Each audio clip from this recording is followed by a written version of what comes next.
Buen día, mi nombre es Gary Enríquez. Primero que todo, es necesario conocer algunos conceptos básicos del calor y termodinámica. Por ejemplo, todo sistema a una determinada presión y temperatura posee energía, llamada energía interna, U. Por intercambio de calor o trabajo, la energía interna de un sistema se modifica bien por transformarse únicamente o por variar las condiciones de presión o temperatura. El primer principio de la termodinámica dice que la variación de la energía libre de un sistema es igual a la diferencia entre el calor transferido y el trabajo realizado. Otro concepto fundamental es el de calor específico. Esta es la cantidad de calor que hay que suministrar a una unidad de masa de una sustancia o sistema termodinámico para elevar su temperatura en una unidad. Teniendo claro estos conceptos, empezaremos a desarrollar el siguiente problema de energía. El problema de energía dice así: los calores específicos de cierto gas son el calor específico a volumen constante y el calor específico a presión constante. También nos dice que R y D son constantes y que su función de estado que rige este gas está dada por PD es igual a RT más B dividido V. El problema nos pide determinar la ecuación de energía interna del gas y también saber qué sucederá con el calor absorbido en una expansión isotérmica irreversible entre B y 2B. Para poder entenderlo mejor, debemos saber que los valores de los calores específicos a volumen constante y a presión constante tienen otra forma de escribirse. Esta es como se muestra, y que está en función del calor y de la energía interna.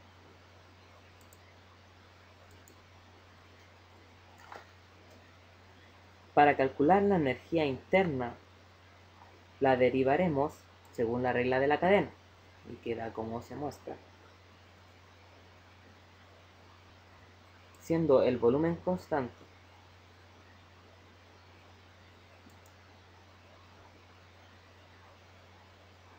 esta ecuación quedará como una igualdad estableciendo a la diferencia de U a de T como una propiedad. Luego, utilizando el primer principio de la termodinámica, cambiaremos el diferencial de energía interna por la relación sacada anteriormente y nos quedará lo siguiente. Después se nos dará, pues se factoriza de U a de B y P por la diferencia del volumen. Si se multiplica esta ecuación por 1 partido la diferencia de temperatura, y sabiendo que este gas está a presión constante, la ecuación del calor se puede reescribir como se muestra a continuación.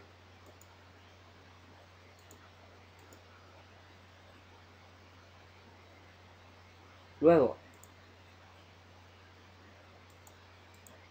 derivando la ecuación del volumen y sabiendo que está a presión constante, podemos decir que el volumen también queda como establecido como una propiedad.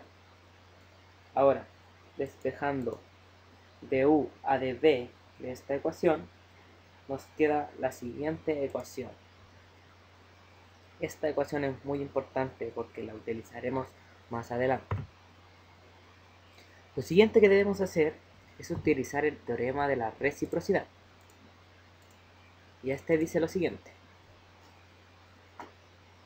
Bueno, antes de usarlo, lo demostraré para que no haya duda. Si tenemos una función respecto a x, y z, y sus variables están en relación como se muestra en la pantalla, al derivar respecto de x, y luego al derivar y también,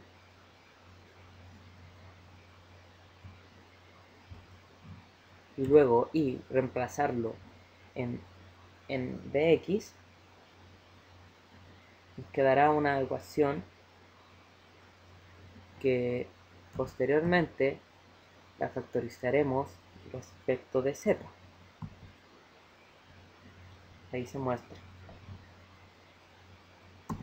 Luego, para que la igualdad se cumpla, es necesario que estas dos igualdades sean verdad.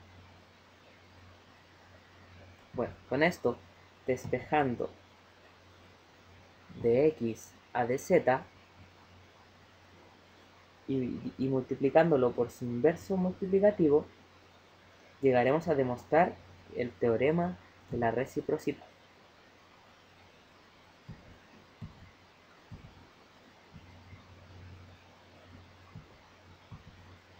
Ahora que podemos volver al ejercicio,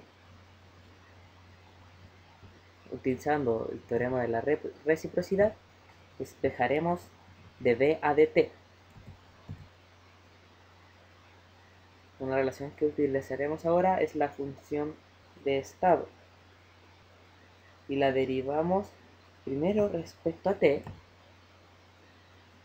y nos dará lo siguiente, esa es la número 1, y luego la misma ecuación de estado la derivaremos respecto de b para que nos dé otra expresión. Y luego juntando estas dos expresiones y reemplazándolas en el teorema de la reciprocidad, nos dará lo siguiente, esa expresión. Luego, reemplazándola en la ecuación anteriormente dejada, y reemplazando también los calores específicos a presión constante y a volumen constante, nos quedará esa ecuación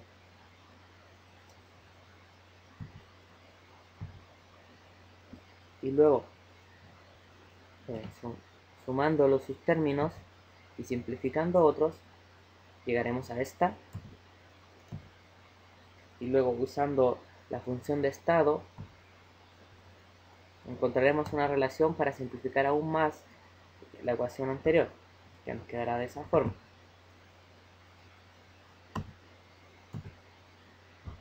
Luego, la más simplificada ecuación queda de esa forma,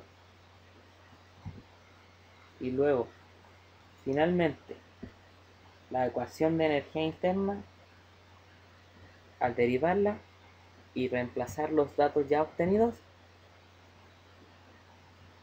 nos quedará de la siguiente forma para poder darle una respuesta a la primera pregunta.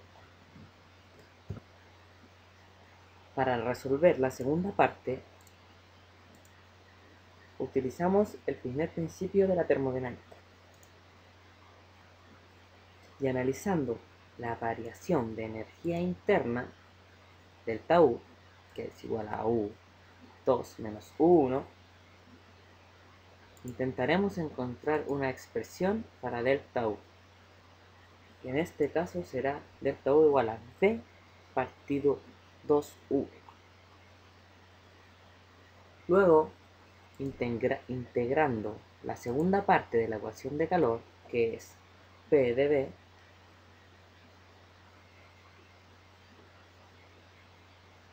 se llegará al siguiente resultado. Este segundo resultado, junto con el primero, se reemplazarán en la ecuación de calor que se muestra a continuación.